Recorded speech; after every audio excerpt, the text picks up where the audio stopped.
tarde a todos.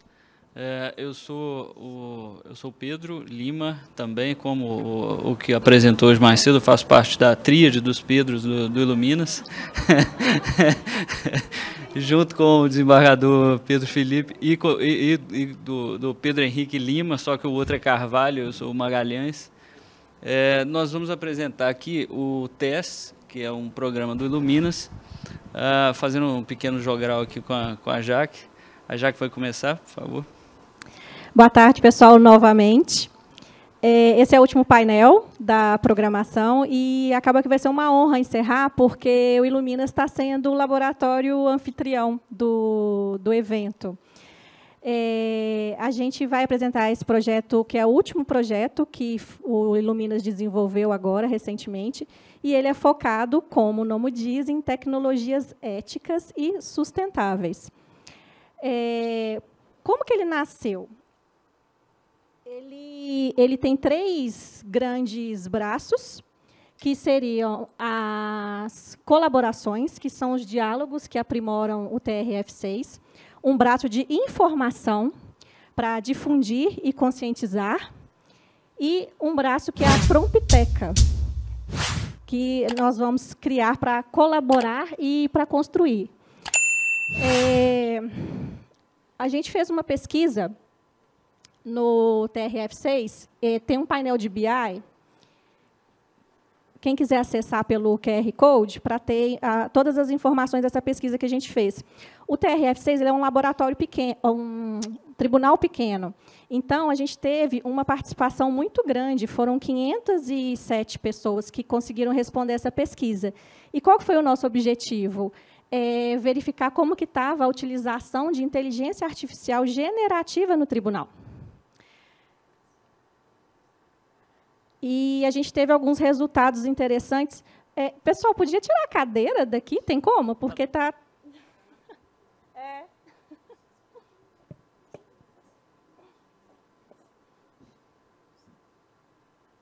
Obrigada. Eu vou falando desse lado aqui. O que a gente teve como resultado dessa pesquisa que foi destaque? 67% das pessoas afirmaram que nunca tinham utilizado inteligência artificial generativa. Só que esse dado, ele te traz uma outra informação. Ou seja, quase 30% estava usando. Usando como? Né? Normatização, com ética, enfim. E a gente percebeu que grande parte da IA utilizada era o ChatGPT, que nos leva a outra pergunta: versão paga, versão gratuita? Estão colocando dados na versão gratuita, enfim. Então, essa pesquisa serviu de base para a gente desenvolver o teste. Aqui tem um dado interessante, que os atos que eram minutados, grande parte eram sentenças, decisões e acórdãos. E também está sendo utilizada tanto pela área judicial como pela área administrativa. Olha essa pergunta que interessante. Você informa ou informou ao responsável pela assinatura do documento que utiliza ou utilizou as ferramentas de IA generativa? Você está usando a IA para fazer um documento. Quem assinou esse documento sabe que ele foi feito por IA? E algumas pessoas falaram que informaram algumas vezes.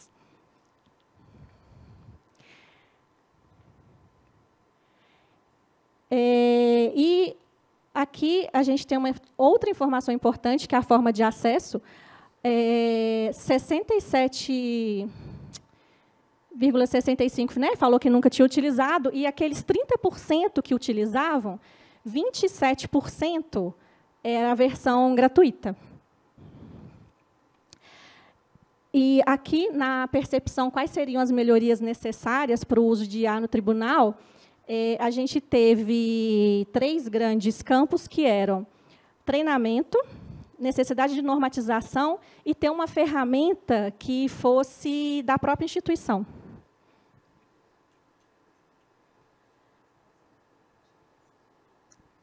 Muito bem.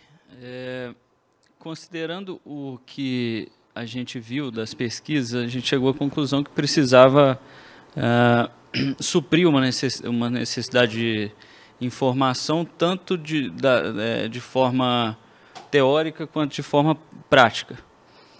Os cards surgiram, então, como informações rápidas que todas as pessoas do tribunal recebiam por e-mail, que pudesse tornar familiar a inteligência artificial num primeiro momento. Depois os cards expandiram para o uso do EPROC e outras coisas, e incentivar que as pessoas buscassem por si e buscassem a forma como aplicar isso no dia a dia delas.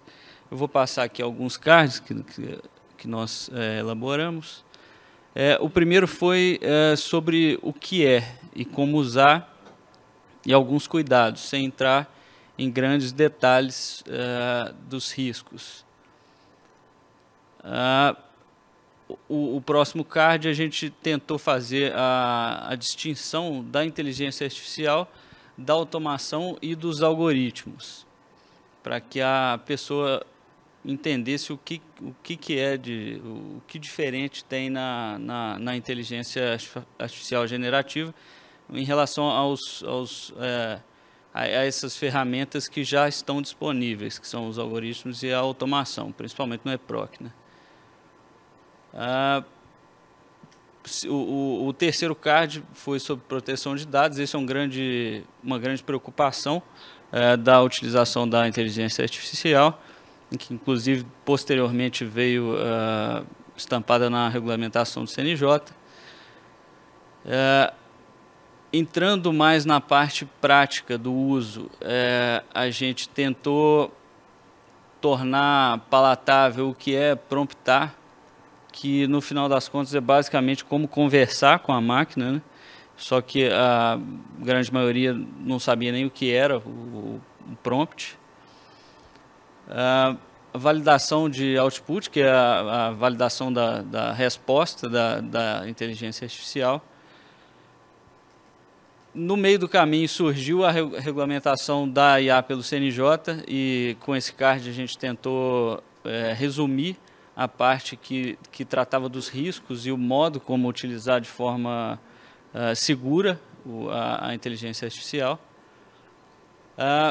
Um dos grandes riscos do uso da IA são as alucinações, e isso para um leigo pode parecer uma coisa até assim, uma coisa médica, né? o que é isso? E com esse card a gente tentou trocar em miúdos o que é isso. Aqui, como integrar, já partindo para a parte mais prática, como integrar a IA no trabalho. A gente sugeriu na triagem processual, na pesquisa, na análise, elaboração de minutas, tudo considerando a então recente regulamentação do CNJ, né? O uso da IA na simplificação da linguagem é um uso muito interessante da IA. Refinamento de transcrições de audiências. Perde-se um tempo muito grande transcrevendo o que foi dito em audiências, nas decisões. Isso é uma coisa que a IA faz muito bem. Aqui, já passando para a instrução sobre funções um pouco mais complexas do EPROC. Esses são os mais recentes. Esse é como utilizar a função de lembretes do EPROC. Sempre, a partir dessa série do EPROC, servidores do tribunal nos ajudam a elaborar esse card. E agora a parte mais, digamos, prática. Nós elaboramos oficinas com experts no assunto, e a Jaque vai nos mostrar aqui. Essas oficinas abertas também foi interessante porque, como eu disse, o nosso tribunal é pequeno. E estava com uma média assim, de 200, 300 pessoas em cada oficina. Você vê a necessidade que as pessoas tinham de conhecimento, porque realmente a grande maioria nem conhecia inteligência artificial. E a gente já, no primeiro card de divulgação, a gente colocou vários assuntos que seriam tratados para já falar que era um programa que ia ser permanente.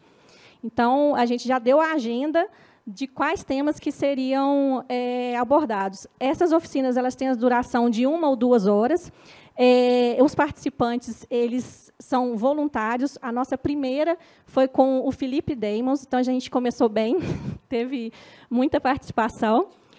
E a gente foi trocando de assunto. Os próprios servidores, o Fernando e a Patrícia, que são da subseção de Teófilo Otoni, eles estão com muito conhecimento em relação a automações do EPROC. Então, a gente trouxe a própria casa para poder falar para os demais o que o EPROC poderia fazer, que as pessoas também não têm conhecimento.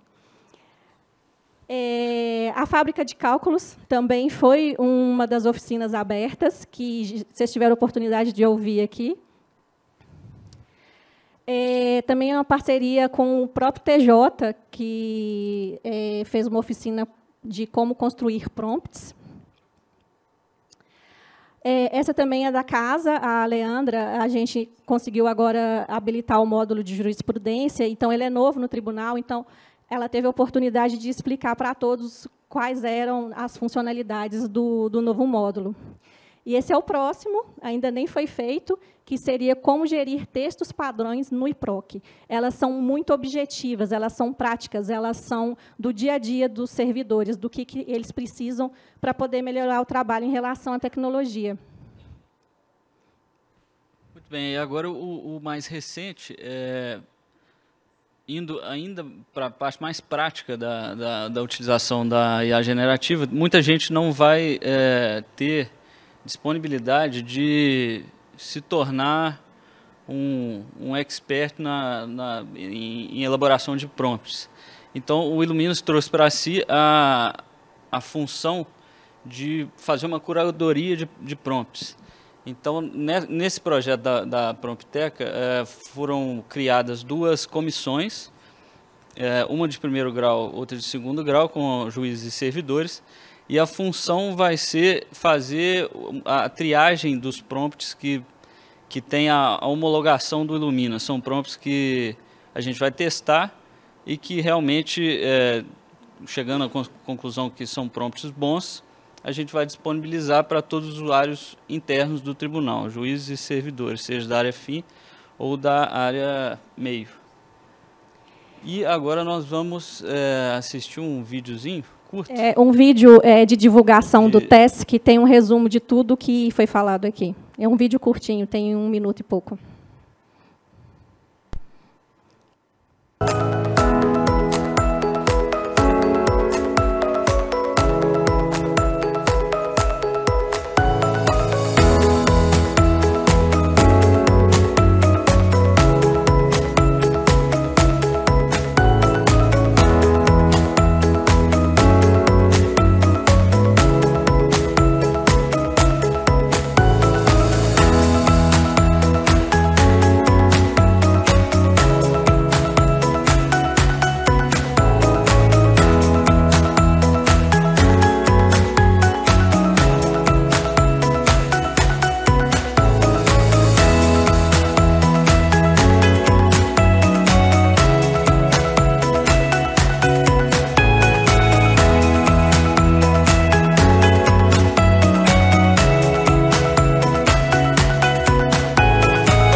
Obrigada, pessoal. Obrigado, pessoal.